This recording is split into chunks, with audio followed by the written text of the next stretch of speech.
JM Team, selamat datang, selamat malam di Dewan Pundit Indonesia di edisi hari Senin, dan kita akan bahas semua panjang lebar tentang apa yang terjadi di weekend kemarin, dan tentunya persaingan di Premier League semakin panas dengan Arsenal yang bersusah payah tapi mampu meraih kemenangan dengan 2 on goal, Wolverhampton Wanderers, dan juga tentunya Man City yang terus mendekat dan mengejar Arsenal, dan apalagi ada Aston Villa yang penampilannya lagi-lagi luar biasa, mampu untuk bisa membalikkan keadaan dan lagi meraih kemenangan dan perdamaian. Sementara ini Civil War terhenti di Liverpool antara Mo Salah dengan Arne Slot, dengan kemarin juga berakhir dengan sangat indah kemenangan yang bisa diraih oleh Liverpool. Dan tentunya di studio sudah hadir bersama dengan Adiani, Bapak Padel Indonesia, Sabto Hari Rajasa. Luar biasa.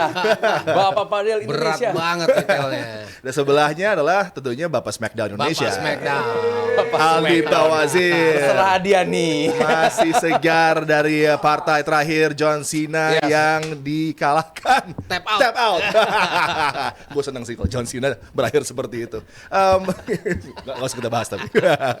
Sebelum kita membahas tentang tadi ada Premier League luar biasa, kemudian juga bagaimana La Liga dengan Real Madrid yang juga mendapatkan result yang sangat signifikan menghadapi Alaves. Tentunya kita akan memberikan satu apresiasi kepada Jay Itzes, kapten kita yang tampil luar biasa di San Siro menghadapi AC Milan, mampu menahan imbang Milan di kandang sendiri sebelum mereka berangkat ke Saudi Arabia, dan bagaimana penampilan yang dipertunjukkan begitu sensasional, dan dia juga di link dengan AC Milan yang mungkin berpotensi akan coba mendapatkan jasa dari Jay Itzes bahkan di musim dingin ini.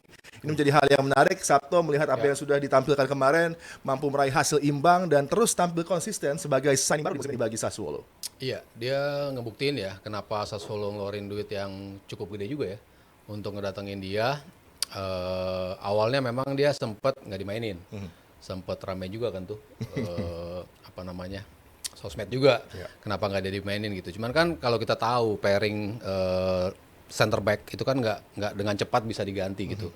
Pasti back yang udah established yang dimainin gitu. Cuman ketika dikasih kesempatan, dia bisa ngebuktiin penampilannya. Akhirnya 14 laga berturut-turut dia selalu menjadi starter. Suatu bukti bahwa ya ini pemain punya kontribusi yang cukup apik di lini pertahanan, terutama dengan pairing dia, Tarik. Dia mengatakan bahwa Jay Itzes itu tipe pemain yang di lini pertahanannya cukup galak, cukup solid, tapi yang utama adalah dia selalu bisa ngingetin teman-temannya. Ala-ala kapten ketika menjadi timnas gitu kan, dia selalu bisa mobilize teman-temannya untuk ingat, "Woi, kita kebobolan, ayo kita bangun, kita bisa bangkit." Nah, hal-hal seperti itu yang dirasa menjadi hal positif dari Jay Itzes. Kehadirannya di lini belakang tuh membuat kestabilan di lini belakang. Walaupun ya kebobolan juga di game-games gitu, tapi gimana dia bisa balik mengangkat teman-temannya untuk tampil lebih solid, dan akhirnya mereka bisa seperti lawan Fiorentina, mereka kebobolan dulu tapi akhirnya mereka bisa mengembalikan menjadi kemenangan 3-1 gitu. Kemarin juga mereka bermain imbang dengan AC Milan. Kita tahu mereka kebobolan 2 gol, tapi kan kita bicara Milan, kita bicara tim yang lagi ada di papan atas gitu, tim yang punya striker-striker yang bisa muncul dari dalam kotak, mereka bisa tampil begitu bagus untuk cetak gol, dan juga supporting role dari wings juga bisa menghasilkan gol, dan kemarin kebetulan gol-golnya datang dari supporting wings itu, bukan dari sisi di mana yang dikawal oleh Jay Itzes. Makanya media Italia banyak memuji dia juga. Ada poin 6,5 ya. Kalau kita bicara ratings, beda mungkin dengan Premier League. Premier League kan rata-rata tuh 8, 8,5, 7 koma, itu kan biasa diberikan di Premier League gitu. Cuma kalau Serie A agak-agak irit dalam memberikan poin. Jadi 6,5 itu sebuah poin yang cukup signifikan, apalagi bagi seorang defender gitu. Jadi ya kita melihat hal positif. Kalau ujung-ujungnya Milan betul-betul mengincar dia. Kalau kita ngelihat Milan sekarang kan juga nggak ada yang ajak ya sebagai center back yang bisa diandalkan di setiap game to game. Selalu dia yang bermain, sehingga ada kans bagi Jay Itzes ketika mencoba menyodok ke situ. Di awal-awal kan kita selalu bicara Jay Itzes kalau naik langsung ke tim besar, jangan dulu deh. Dia coba dulu di middle table team gitu, dan akhirnya kesampaian kan masuk ke Sassuolo. Kita bicarakan tadinya yang tim-tim seperti Fiorentina, Udinese, tim-tim seperti itulah yang bisa ngebentuk dia dulu di Serie A, baru dia nanti perlahan-lahan naik ke atas. Daripada dia naik ke atas tapi langsung flop misalnya di pertandingan pertama, lalu nggak dipakai seterusnya, dan akhirnya menjadi bench warmer doang, ngapain juga. Tapi dia bisa membuktiin di Sassuolo bahwa ternyata dia bisa memberikan kontribusi yang cukup baik bagi Sassuolo, sehingga lirikan-lirikan termasuk dari AC Milan pun datang.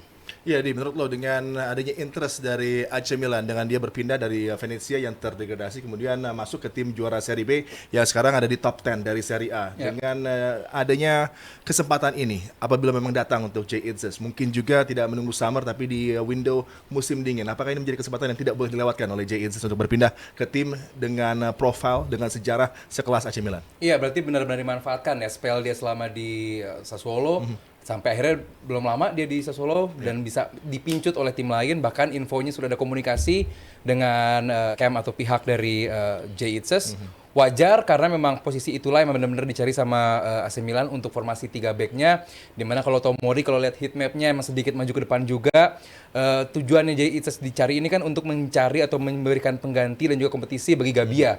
Posisi Apalagi yang Gabia cedera ya. apalagi ditambah Gabia pun cedera, penggantinya mungkin The Winter. Itu juga masih muda, 19 tahun kalau nggak salah umurnya. Dicarilah sosok yang lebih established, di mana di game kali ini dia bikin 5 clearance dan di rataan di Serie A musim ini pun dia melakukan 5,5 clearance per game. Artinya memang ini mungkin dicari oleh AC Milan, orang yang bisa stay di tengah, stay di back tengah, kaki kanan, tapi bisa menjadi penghalau dari serangan. Karena Milan walaupun emang tim yang bagus menyerang, yang tadi Mas Hero jelaskan bahwa dia punya beberapa barisan penyerang yang bagus, tapi emang dia adalah tim yang sering sekali ditembus pertahanannya dan butuh ada orang yang bisa menghalau serangan. Dan wajar 25 tahun dan kayaknya juga harganya nggak akan begitu. Ya tadi untuk Sassuolo emang mahal 7 juta. Cuman kalau untuk tim sekelas Milan walaupun lagi nggak ada duit, cuman harga yang diminta sama Sassuolo gue rasa ya bisa dibayar juga, dan ini akan menjadi sebuah injection yang bagus untuk AC Milan untuk emang kalau mereka memang mengincar Capolista dan juga menjadi Scudetto musim ini.